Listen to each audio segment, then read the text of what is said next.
Боом Капчык айында сел каптаган жол тазаланды. Кече 15-июнь күнү саат 15:20 чамасында жаап өткөн жамгырдын кесепетинен Темин районунун Кыз Күйүү айылында сел жүрдү. Бул тууралуу ОКМден кабарлашты. Маалыматка караганда, коктук колоттордон түшкөн сел суулар Бишкек Нарын Тоору Артуна жолунун Боом Капчык айы Кыз Күйүү айылы жолдун бир тилкесин жарым-жартылай кум шагылга толтуруп, унаалар өтүүсүнө кыйынчылык жаралган. Ал жерге өзгөчө кыржалдар министрлигинен ыкчам топ, бир жүктөгүч, бир грейдер жана жол сакчылары тартылган. Аткарылган иштердин жыйынтыгында унаа жол саат 17:де толугу менен тазаланган, жабыркагандар жок. Өзгөндө оор жүк ташуучу унаа менен мотоцикл кагылышып, бир адам жабыркады. 14-июнь күнү Өзгөн районунун Куршап айыл аймагындагы унаа кырсыкка шектелген айдоочу кара суудан кармалды. Бул тууралуу бүгүн 16-июнь күнү Ош облустук жол кыймылынын коопсуздугун камсыздоо бөлүмүнөн билдиришти. Маалыматка караганда, кырсык айылдын Ыдырысов көчөсүндө болгон Кара Суу районунун Кайрагач айылынын 1977-жылы туулган тургуну Hyundai Porter үлгүсүндөгү унаа менен бара жатып, каршы тилкеде келе жаткан мотоцикл менен кагышкан. Мотоциклды Өзгөн районунун Куршап айыл аймагындагы Шагым айылынын 1994-жылы туулган тургуну башкарып бара жаткан. Кырсыктан улам мотоцикл айдоочусу жаракат алып, Куршап аймактык ооруканасына жеткирилген. Hyundai Porterдин айдоочусу окуя болгон жерден качып кеткен, бирок көп узабай ал Кайрагач айылындагы өз үйүнөн Өзгөн районунун жол кыймылынын коопсуздугун камсыздоо бөлүмчөсүнүн кызматкерлери тарабынан кармалып, тергөөчүлөргө өткөрүлүп берилген. Унаасы айып короого токтотулду. Туркияда туристтер бар аба шаарлары кулап, 2 адам каза болду. 15-июнда Туркиянын Аксарай шаарында Каппадокия аймагы ичинде туристтер бар 2 аба шаары кулаганын НТВ Хабер телеканалы жазды. Шаарлар эртең менен учурулган, бирок көп өтпөй аба ырайы кескен начарлап, катуу шамал башталып, шаарды кондурууга аракет кыла баштаганда кулап түшкөн.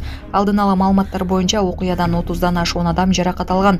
Алардын арасында Индия менен Индонезиядан барган туристтер да бар. 2 адам каза болду. Ассаламу алейкум, урматтуу кыргыз элим. Мен Кубанычбек кызы Кымбат. Мындан алдында сиздерден жардам сурап кайрылган элем. Улум Мухаммад азыркы учурда 4 жашта. Мындан 3 жыл мурун жол кырсыгынан улам башынан оор жарат алып, баса албай калган. Бизге дагы $5000 ашык каражаты жетпей туруда. Сумма врачтар тарабынан өзгөрүлгөн үчүн сиздерден жардам сурап кайрылдык элек. Мындан операциясына жардам кылып кетиңиздер. Сиздерден суранчы Алланын ыраазычылыгы үчүн. Баланын бир жери ооруса, эненин жүрөгү ооруйт дейт. Ушу балам дагы көптүн катарында басып кетишин каалаймын. Мындан алдында ошончо жардам берип келиңиздер. Берген жардамыңыздарга Аллах таалам ыраазы болсун. Азыркы учурда бизге 5 сом, 10 сом болсо дагы аябай чоң жардам болууда. Баламдын басуусуна себепкер болуп коюңуздар. Жардамга колун сунам деген мусулман бир туугандар. Реквизит номерлер Мбанк Кымбат К деп чыгат. 3197 аягы. Ошол эле номерди ойденги бар баланс кылып салам дегендерге, Россия өлкөсүнөн котором дегендерге Сбербанк бар. Самаган деп чыгат. 0600. Өзүмдүн энем азыркы учурда Россия өлкөсүндө мигрант болуп иштеп жүрүүдө. Жардамыңыздардан Аллах таала ыраазы болсун. Буга чейинки жардамдарыңызды дагы алып жатабыз. Тышкы иштер министрлиги АКШнын кыргызстандыктарга виза чектөөлөрүн киргизиши тууралуу маалымат берди. Тышкы иштер министрлигине АКШ элчилигинин консулу чакырылат. Бул тууралуу кече 15-июнда аталган министрликтен билдиришти. Бүгүнкү күндө Америка Кошмо Штаттарында коопсуздукту камсыз кылууга жана чет өлкөлүк жарандардын өлкөгө кирүүсүн тартипке келтирүүгө багытталган миграциялык мыйзамдарды кайра карап чыгуу процесси уланууда. Учурда Кыргызстандын жарандарына карата кандайдыр бир шектөөлөрдү киргизүү боюнча АКШ тараптан расмий маалымат түшө элек. Тизме кандай критерийлердин негизинде түзүлөрү Кыргызстан үчүн түшүнүксүз болуп калууда деп айтылат маалыматта. Буга чейин АКШ тарабынан бир катар мамлекеттердин, анын ичинде Кыргызстандын жарандарына карата өлкөгө кирүү боюнча чектөөлөрдү киргизүү тууралуу маалыматтар жарыяланган. Анда жалпы 35 мамлекет айтылып, анын ичинен 25 Африкалык өлкөгө, ошондой эле Кариб деңизинин, Борбордук Азиянын жана Тынч океан аймагынын айрым мамлекеттери кирген. Маалыматта бул өлкөлөр бир катар талаптарга жооп бербей турганы белгиленет. Айрым мамлекеттерде ишенимдүү документтерди бере турган ыйгарым укуктуу органдар жок же документ жасалмалуу фактылар көп кездешет. Ошондой эле бул өлкөлөрдүн жарандары АКШда жүрүү мөөнөтүн көп учурда бузушат. The Washington Post жазгандай, МАМ департаментинин өкүлү бул кызматтык документтер боюнча комментарий берүүдөн баш тарткан. АКШнын Ак үйү бул тууралуу комментарий бере элек. Бишкекте электр мамысынан түшө албай калган жаш кыз куткарылды. Бул тууралуу өзгөчө кырдаалдар министрлиги билдирди. ОКМ кече 15-июнда Айни көчөсүндө болжол менен 18-20 жаштагы кыз жогорку чыңалуудагы темир электр мамычасына чыгып алып түшө албай жаткандыгы тууралуу маалымат түшкөнүн белгиледи.